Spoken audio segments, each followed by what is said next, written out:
আসসালামু আলাইকুম। আজকের বাংলা নিউজে আপনাকে জানাচ্ছি স্বাগত। এখন শুনবেন সংবাদ শিরোনাম। আমাদের সংবাদটি যদি ভালো লাগে লাইক কমেন্ট শেয়ার দিয়ে জানিয়ে দিন আপনার মতামত। নির্বাচন নিয়ে কথা শেখ হাসিনার মুখে শোভা পায় না বলেছেন রাজনীতিকরা। জুলাই সনদ নিয়ে বিএনপির উদ্দেশ্যে হাসিনা কাবিনে যেহেতু স্বাক্ষর করেছেন সংস্কারও করতে হবে। গণভোটের নামে যে ষড়যন্ত্র করা হচ্ছে তা জনগণ মেনে নেবে না, শরীফউদ্দীন জুয়েল। ঐক্য কমিশনের প্রতিবেদনে অনৈক্যের সুর শামা ওবায়েদ। যারা ফেব্রুয়ারি নির্বাচন চায় না তারা জনগণের বিরোধী শক্তি, M A Malik. BNP Jamaat দেশকে অন্য এক সংকটের দিকে নিয়ে যাচ্ছে, নাসির উদ্দিন পাটোয়ারি। সরকারি অফিসে শেখ মুজিবের ছবি টাঙানোর বিধান ইস্যুতে বিএনপির ক্ষোভ। নির্বাচন নিয়ে কথা শেখ হাসিনার মুখে শোভা পায় না বলেছেন রাজনীতিকরা। একই দিনে 3টি আন্তর্জাতিক গণমাধ্যম সাবেক প্রধানমন্ত্রী শেখ হাসিনা সাক্ষাৎকার প্রকাশের পরে নিয়ে নতুন করে আলোচনা শুরু হয়েছে। বিশেষ করে পরবর্তী নির্বাচনে আওয়ামী লীগকে অংশ নিতে দেওয়া কিংবা না দেওয়ার প্রসঙ্গ তার মন্তব্যের প্রতিক্রিয়া জানিয়েছেন অনেকেই, যার মধ্যে আছেন রাজনৈতিক দলের নেতারাও। তাদের মধ্যে বেশ কয়েকজনই বলেছেন পরপর 3টি নির্বাচনে শেখ হাসিনা নিজেই যেখানে জনসাধারণের ভোটাধিকার হরণ করেছেন সেখানে তার মুখে এই ধরনের কথা শোভা পায় না। অন্যদিকে বুধবার নির্বাচনের প্রস্তুতি নিয়ে সরকারের উচ্চ পর্যায়ের এক বৈঠকে নির্বাচন ঘিরে সবচেয়ে খারাপ পরিস্থিতি মোকাবেলায় প্রস্তুতি নেওয়ার নির্দেশ দিয়েছেন প্রধান উপদেষ্টা অধ্যাপক মোহাম্মদ ইউনূস। তিনি বলেছেন, নির্বাচন বানচালে ভেতর থেকে বাইরে থেকে অনেক শান্তি কাজ করবে। ছোটখাটো নয়, বড় শক্তির কাছ থেকে আক্রমণ চলে আসতে পারে। এই নির্বাচন চ্যালেঞ্জিং হবে। সেই ক্ষেত্রে চ্যালেঞ্জের বড় একটি অংশ জুড়ে আওয়ামী লীগ থাকবে, এমনটাও বলেছেন কোন রাজনীতিবিদ। কাবিনে যেহেতু স্বাক্ষর করেছেন সংস্কারও করতে হবে। জাতীয় নাগরিক পার্টির এনসিপি দক্ষিণাঞ্চলের মুখ্য সংগঠক হাসনাত আব্দুল্লাহ বলেছেন, একটি দল জুলাই সনদে স্বাক্ষর করে আবার সেই স্বাক্ষরের বিপক্ষে অবস্থান নিয়েছে। বৃহস্পতিবার সন্ধ্যায় কুমিল্লার লাকসাম সদরের বাইপাস এলাকায় এনসিপি আয়োজিত পথসভায় প্রধান অতিথির বক্তব্যে বিএনপির উদ্দেশ্যে হাসনাত আব্দুল্লাহ কথা বলেন। জাতীয় স্বার্থের বিরুদ্ধে না, এর পক্ষে অবস্থানকারীদের হুঁশিয়ারি দিয়ে এনসিপির এই নেতা বলেন, অত্যন্ত পরিতাপের বিষয় একটি রাজনৈতিক দল জুলাই সনদে আমাদের মৌলিক বিষয়ের বিপক্ষে অবস্থান নিয়েছে। তারা জুলাই সনদে স্বাক্ষর করে আজ আবার সেই স্বাক্ষরের বিপক্ষে অবস্থান নিয়েছে। তাহলে আমরা বলবো, বিয়ে যেহেতু করবেন না তাহলে কাবিননামায় স্বাক্ষর কেন করলেন? সংসার যদি নাই করবা তাহলে কবুল কেন বললা? কবুল যেহেতু বলেছেন, কাবিনে যেহেতু স্বাক্ষরও করেছেন, আপনাদের সংসারও করতে হবে। সংসার যদি না করতে চান, রাস্তা খোলা আছে, জনগণের সামনে এসে বলতে হবে আমরা ডিভোর্স দিতে চাই। আমাদের সামনে মুখ সম্মোচন করতে হবে। জনগণকে বোকা বানিয়ে সংস্কারের বিপক্ষে অবস্থান নেওয়া যাবে না উল্লেখ করে হাসনাত আব্দুল্লাহ বলেন, যারা জাতীয় স্বার্থের বিরুদ্ধে অবস্থান নিয়েছে তারাই আমাদের বিরুদ্ধে দাঁড়াবে, আমাদের কথা বলার অধিকার কেড়ে নেবে, ভোটের অধিকার কেড়ে নেবে। এদের বিষয়ে জাতিকে সজাগ থাকতে হবে। গণভোটের নামে যে ষড়যন্ত্র করা হচ্ছে তা জনগণ মেনে নেবে না, শরীফউদ্দীন জুয়েল। ঢাকা উত্তর মহানগর যুবদলের আহ্বায়ক ও কুষ্টিয়া 1 আসনের মনোনয়ন প্রত্যাশী শরীফউদ্দীন জুয়েল বলেছেন, গণভোটের নামে দেশে যে ষড়যন্ত্র করা হচ্ছে তা এই দেশের মানুষ কোনোভাবেই মেনে নেবে না। দেশের মানুষ তার পছন্দের প্রার্থীকে স্বচ্ছ ব্যালটে ভোট দিয়ে নির্বাচিত করতে চায়। বৃহস্পতিবার বিকেলে কুষ্টিয়ার দৌলতপুর সরকারি পাইলট মাধ্যমিক বিদ্যালয় মাঠে জাতীয়তাবাদী যুবদলের 47তম প্রতিষ্ঠা বার্ষিকী উপলক্ষে আয়োজিত এক সমাবেশে তিনি এসব কথা বলেন। দৌলতপুর উপজেলা বিএনপির প্রতিষ্ঠাতা সভাপতি আলতাফ হোসেন অনুষ্ঠানে সভাপতিত্ব করেন। তিনি বলেন, জামায়াত নামের ইসলামী দলটি কয়েকদিন আগে পিআর নামের এক ভুতুড়ে ব্যবস্থার কথা বলে নির্বাচন বিলম্বিত করার চেষ্টা করেছিল, কিন্তু যখন তারা বুঝতে পারল বাংলাদেশের মানুষ এই ব্যবস্থা মেনে নেবে না এবং ব্যালটে ভোট দিয়ে তাদের প্রতিনিধি নির্বাচন করতে চায়, তখন তারা পিআর থেকে সরে আসে। এখন তারা আবার গণভোটের নামে আরেকটি ষড়যন্ত্রের পায়তারা চালাচ্ছে, তবে দেশের মানুষ এই ষড়যন্ত্রও মেনে নেবে না। জামায়াতের উদ্দেশ্যে শরীফউদ্দীন জুয়েল বলেন, যতই পায়তারা করুন না কেন, আগামী ফেব্রুয়ারিতেই নির্ধারিত সময় জাতীয় সংসদ নির্বাচন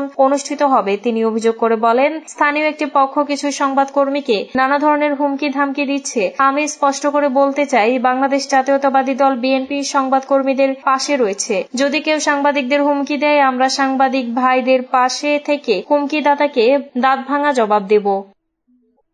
ঐক্য কমিশনের প্রতিবেদনে অনৈক্যের সুর শামা ওবায়েদ। বিএনপির কেন্দ্রীয় সাংগঠনিক সম্পাদক শামা ওবায়েদ ইসলাম রিঙ্কু বলেছেন, ফ্যাসিবাদ পতনের ঐক্য কমিশন গঠন করা হয়েছে। ঐক্য কমিশন দীর্ঘ 10 মাসের কথিত আলোচনার মাধ্যমে যে প্রতিবেদন প্রকাশ করেছে তাতে অনৈক্যের সুর ফুটে উঠেছে। বৃহস্পতিবার 30 অক্টোবর বিকেলে নিজ নির্বাচনী এলাকা ফরিদপুরের নগরকান্দায় যুবদলের 47তম প্রতিষ্ঠা বার্ষিকী উপলক্ষে আয়োজিত অনুষ্ঠানে প্রধান অতিথির বক্তব্যে তিনি এসব কথা বলেন। শামা ওবায়েদ ইসলাম বলেন, বাংলাদেশে ছাত্র সমাজ, যুব সমাজে, নারী সমাজ এবং আপামর জনতা একটি সুষ্ঠু ভোটের অপেক্ষায় আছে। সেই ভোটের অধিকার নিশ্চিত করতে বর্তমান অন্তর্বর্তীকালীন সরকার ও নির্বাচন কমিশন যদি ব্যর্থ হয়, তবে এই হাজার হাজার নেতাকর্মীর আত্মত্যাগ, আবু সাইদ মুগ্ধদের রক্তদান ও তাদের মৃত্যু সবই বৃথা যাবে। তিনি বলেন, দেশের গণতন্ত্র পুনরুদ্ধার ও জনগণের ভোটাধিকার প্রতিষ্ঠায় বিএনপি অঙ্গ সহযোগী সংগঠনের নেতাকর্মীদের ঐক্যবদ্ধ হতে হবে।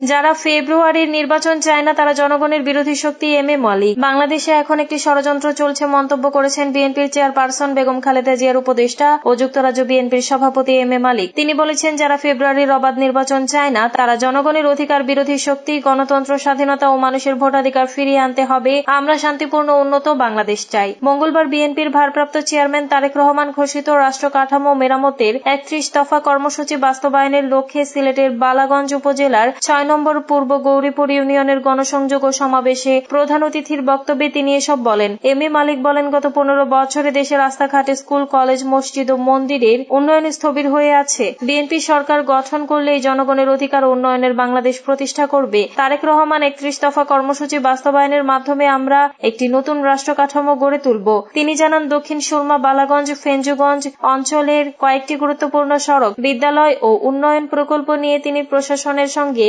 আলোচনা করেছেন। ইতোমধ্যে কয়েকটি প্রকল্প অনুমোদন হয়েছে এবং কয়েকটি অনুমোদনের অপেক্ষায় রয়েছে। তিনি বলেন, আমরা ধর্ম, বর্ণ নির্বিশেষে এই দেশকে ভালোবাসি। সবাই মিলে ঐক্যবদ্ধ এগিয়ে গেলে উন্নয়নের বাংলাদেশ গড়ে উঠবে। বিএনপি জামায়াত দেশকে অন্য এক সংকটের দিকে নিয়ে যাচ্ছে, নাসির উদ্দিন পাটোয়ারি। জুলাই গণ অভ্যুত্থানের পর বাংলাদেশ অনৈক্যের সুর দেখতে পাচ্ছেন বলে উল্লেখ করেছেন নাসির উদ্দিন পাটোয়ারি। তিনি বলেন, এই বিভেদ এবং অনৈক্য উস্কে দিয়েছে বাংলাদেশের একটি বড় পার্টি, সেটা হলো বিএনপি। অভ্যুত্থানের পরে যদি ইতিহাসে লেখা থাকে প্রথম কোন দল বাংলাদেশে অনৈক্য জন্ম দিয়েছে, সেটা হলো বিএনপি। একে অসুস্থ রাজনৈতিক চর্চা উল্লেখ করে এখান থেকে সরে আসতে বিএনপির প্রতি আহ্বান জানিয়েছেন তিনি। জুলাই সনদের বাস্তবায়ন এবং জাতীয় নির্বাচন কোন পথে শীর্ষক সেমিনারে নাসির উদ্দিন পাটোয়ারি এই কথাগুলো বলেন। বৃহস্পতিবার বেলা ৩টায় রাজধানীর বাংলা মোটরে এনসিপির অস্থায়ী কার্যালয়ে এই সেমিনারের আয়োজন করে দলের যুব সংগঠন জাতীয় যুব শক্তি। নাসির উদ্দিন পাটোয়ারি বলেন, জামায়াত প্রশ্ন নিয়ে এসেছে লোয়ার হাউসে, পিআর বিএনপি প্রশ্ন নিয়ে এসেছে নোট অফ ডিসেন্ট। এগুলো নিয়ে তারা সরকারের সাথে বার্গেইন করতে চায়। কোথায় ডিসি নিয়োগ দিবে, কোথায় এনসিপি, কোথায় এসপি নিয়োগ দিবে, যাতে যখন সংকটে এই দুই দল বাংলাদেশকে অন্য একটা সংকটের দিকে নিয়ে যাচ্ছে। গণভোটের প্রসঙ্গ তুলে এনসিপির মুখ্য সমন্বয়ক বলেন, হ্যাঁ, জয়যুক্ত হলে এটি বাংলাদেশের জনগণের বিজয় হবে। তিনি বলেন, এটি তো জামায়াতের ইসলামের বিজয় হবে না। এজন্য আমরা জামায়াত ইসলামের কাছে আহ্বান রাখবো, ভণ্ডামি বাদ দিন। আপনারা ভণ্ডামি বাদ দিয়ে অন্তরে কি আছে একটু খুলে বলুন। বিএনপি তত্ত্বাবধায়ক সরকারের বিষয়ে ভেটো দিয়েছে উল্লেখ করে এনসিপির এই নেতা বলেন, অথচ বিএনপি একটা সময় এটা চেয়েছিল। সরকারি কর্ম কমিশন নিরপেক্ষ হওয়ার প্রস্তাবে বিএনপির ভিন্ন মতের সমালোচনা করেন নাসির উদ্দিন। নিরপেক্ষ পিএসসি ও দুদক গঠনের দাবি জানান তিনি। সরকারি অফিসে শেখ মুজিবুরের ছবি টাঙানোর বিধান ইস্যুতে বিএনপির ক্ষোভ। সরকারি বেসরকারি বিভিন্ন অফিসে শেখ মুজিবুর রহমানের ছবি টাঙানো সংক্রান্ত বিধান বিলুপ্ত করার বিষয়টি জুলাই জাতীয় সনদে অন্তর্ভুক্ত না করায় ক্ষোভ প্রকাশ করেছে বিএনপি। বৃহস্পতিবার রাজধানীর গুলশানে বিএনপি চেয়ারপারসনের কার্যালয়ে আয়োজিত সংবাদ সম্মেলনে এই ক্ষোভ প্রকাশ করেন দলের মহাসচিব মির্জা ফখরুল ইসলাম আলমগীর। সংবাদ সম্মেলনে মির্জা ফখরুল ইসলাম আলমগীর বলেন, প্রিন্টেড পুস্তক হিসেবে জুলাই জাতীয় সনদের কপি হাতে পাওয়ার পর আমাদের দৃষ্টিগোচর হয়েছে যে ঐকমত্যের ভিত্তিতে সম্মত কয়েকটি দফা আমাদের অগোচরে পুনরায় সংশোধন করা হয়েছে। যেমন মরহুম শেখ মুজিবুর রহমানের ছবি বিভিন্ন সরকারি বা বেসরকারি অফিসে টাঙানো সংক্রান্ত বিধান অনুচ্ছেদ ৪ ক বিলুপ্ত করার বিষয়টি সনদে অন্তর্ভুক্ত করা হয়নি, যদিও প্রায় সব রাজনৈতিক দল এ বিষয়ে সম্মতিপত্র দিয়েছে। সংবিধানের ১৫০(২) অনুচ্ছেদ ৫ম, ৬ষ্ঠ, ৭ম তফসিল পুরোপুরি বিলুপ্ত করার বিষয়েও ঐকমত্য কমিশনের প্রস্তাবের বিষয়ে প্রায় সব রাজনৈতিক দল সম্মতি প্রকাশ করলেও অগোচরে সেটি চূড়ান্ত সনদে সংশোধনী আনা হয়েছে।